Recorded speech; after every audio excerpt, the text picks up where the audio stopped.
Vini vai nos dizer que o trauma é uma resposta do sistema nervoso e ele não tem origem no evento. O trauma está no sistema nervoso e não no evento. O trauma é como o nosso cérebro reage ao evento estressor, tá?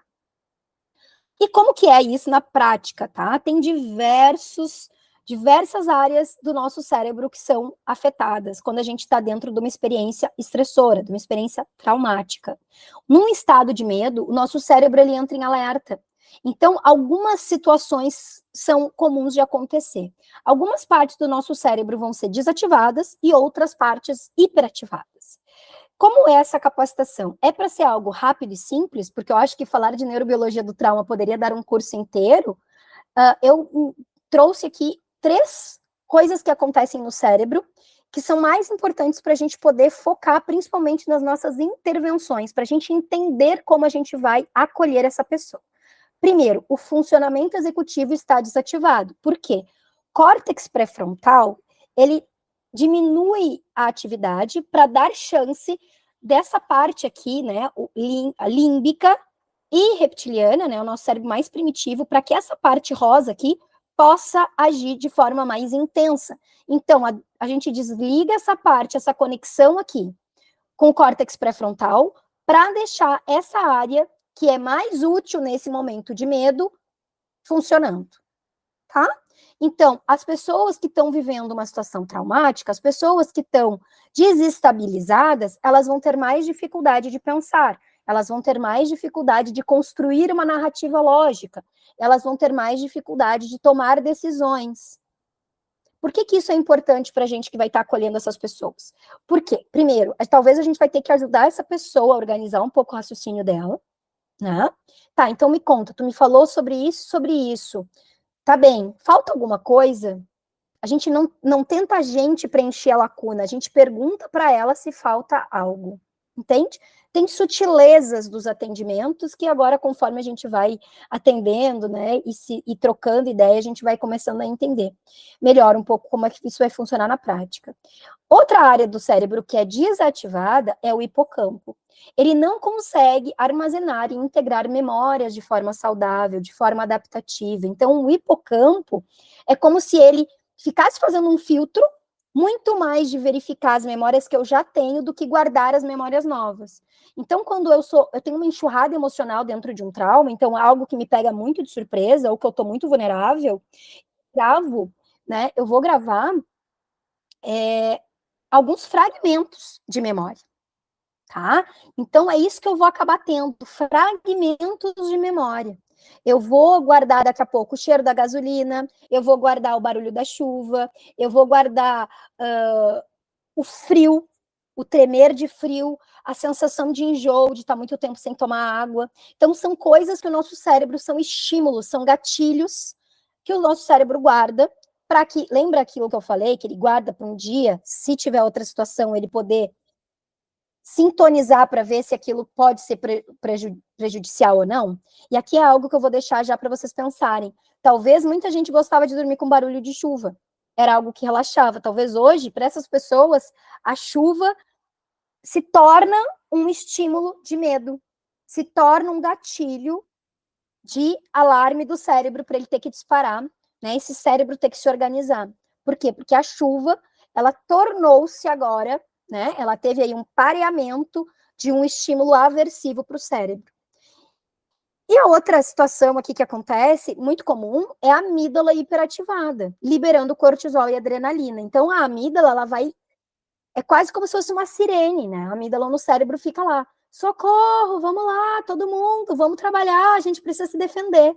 E a amígdala vai nos deixar num estado permanente de medo, vai ativar o nosso sistema de luta ou fuga, o nosso sistema simpático, vai deixar o nosso coração mais rápido, bombeando mais sangue, nossas células mais oxigenadas, pupilas mais dilatadas, porque eu tô num momento de lutar ou fugir, tá?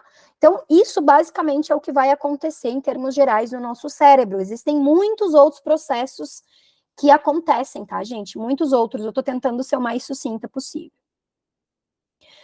Trauma e memória. Lembra que eu falei do hipocampo? É bem importante da gente conseguir entender como que um cérebro saudável funciona e como que um cérebro traumatizado, ou seja, que tem um funcionamento mais desadaptativo, vai armazenar essas memórias, esses gatilhos, esses estímulos aversivos.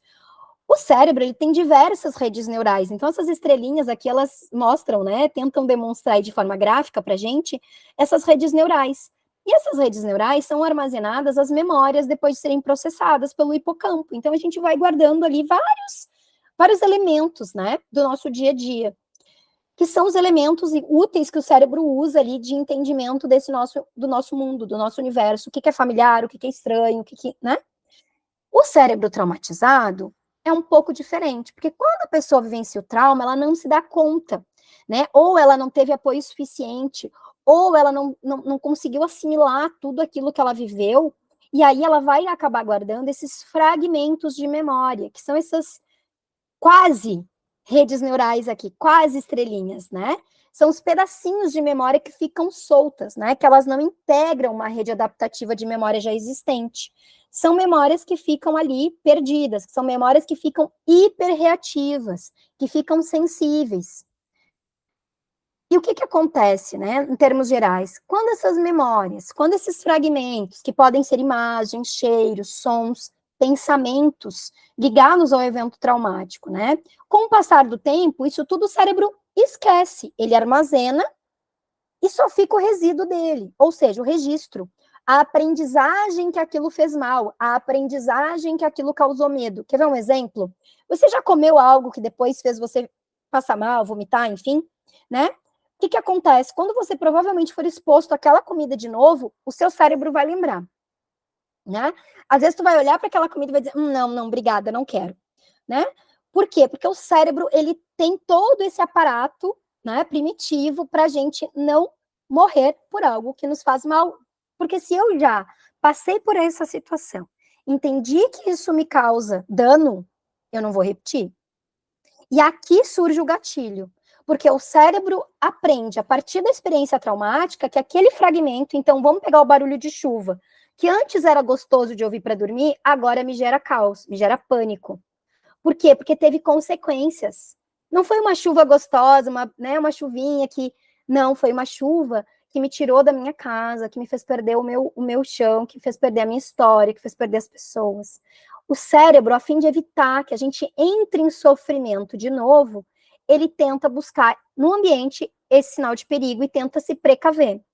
Então, sempre que tiver algo parecido com aquele fragmento, né, que lembra aquele fragmento, então começa lá, o céu começa a ficar mais nublado. Talvez algumas pessoas vão começar a ter o coração mais acelerado, podem fazer uma crise de ansiedade, pode chegar a ter uma crise de pânico, por quê? Isso vai acionar a amígdala, vai acionar o sistema de medo, que dispara os níveis de cortisol e adrenalina para o corpo. E aí o meu corpo entra em um sistema de luta ou fuga.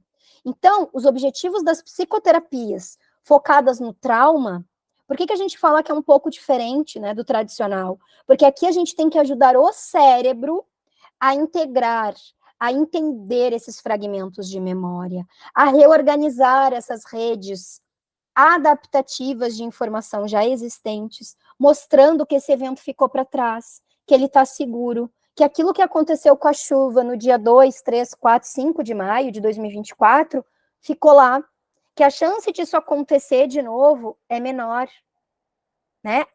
Tem casos, gente, e aqui eu faço um parêntese, né? Tem casos que às vezes a gente está trabalhando, principalmente com crianças, às vezes vítimas de abuso ou violência, enfim, ou quando os pais estão se separando e são muito agressivos, que às vezes a gente não consegue mostrar para essa criança que ela está numa janela de segurança. Então, o que isso pode nos mostrar nesse caso das chuvas? Talvez quem ainda esteja nos abrigos ainda não se sente nessa janela de segurança.